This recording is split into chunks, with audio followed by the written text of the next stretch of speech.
Vibe coding tutorial. If this guide helpful, don't forget to like and subscribe. First, open a browser and visit the 𝗕𝘂𝗀𝘀𝘀 website. Once you're on the main page, click the Get Started button. Next, register by entering your email address, creating a username, and creating a password. After registering, check your Gmail inbox for a confirmation message and click the link to verify your email address. Once confirmed, you'll be taken to the main dashboard. On the dashboard, click New Project and choose the framework you want to use. As a first step in your new project, enter detailed instructions for what you want to create, such as a sample website or others. 𝗕𝘂𝗀𝘀𝘀 will then generate the complete code automatically based on your provided instructions.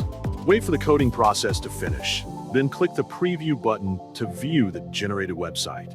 You can also see the results using the iOS or Android versions of the platform. Once you're satisfied with your project, click the Publish button. A link will be generated.